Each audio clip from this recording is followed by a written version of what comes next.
গিয়েছিলে মা?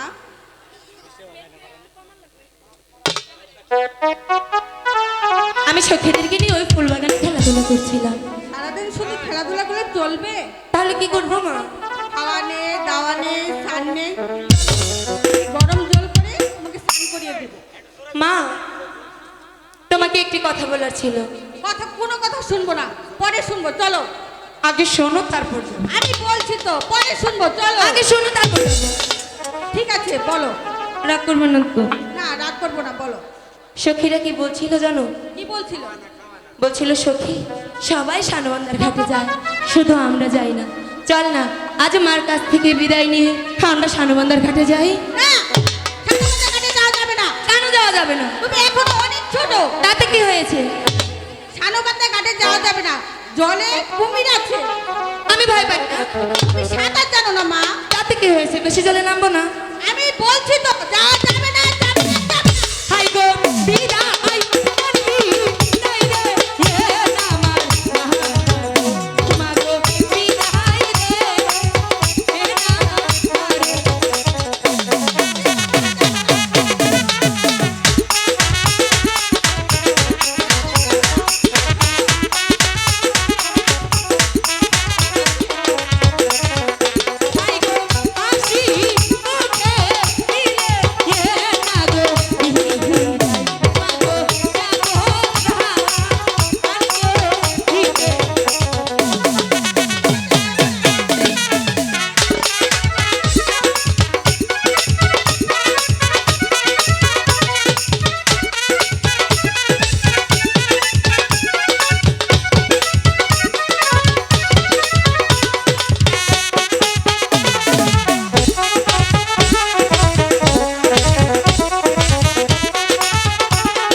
তোমার সাথে আটটি কথা বলবো।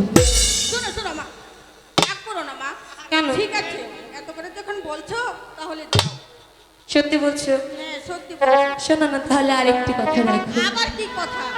তোমার কলসি খেলা কিন্তু আমি নিয়ে যাবো। না, ওটা তো তোমার ঠাকুমার হাতের কলসি, যদি তাতে কি হয়েছে? যদি ভেঙে যায়? আমারই তো ঠাকুমা দিয়েছে। আচ্ছা ঠিক আছে, এত করে যখন বলছো, এই সখী কলসিটা নিয়ে আসতো। মা তুমি না খুব ভালো। হ্যাঁ আমি তো ভালো, এখন তো যেতে দিচ্ছিস সেই জন্য আমি ভালো। এই নাও মা, দেখো ভেঙে না যেন। জীবন তাড়াতাড়ি চলে আসবে। ঠিক আছে, যাবো আর আসবো।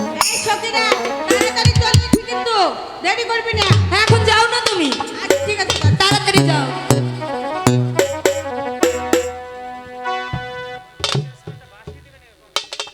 সখী মার কাছ থেকে বিদায় নেওয়া মানে ছোটখাটো একটা যুদ্ধের সমান। তো চলো আমরা এবার সানবন্দার ঘাটে যাই।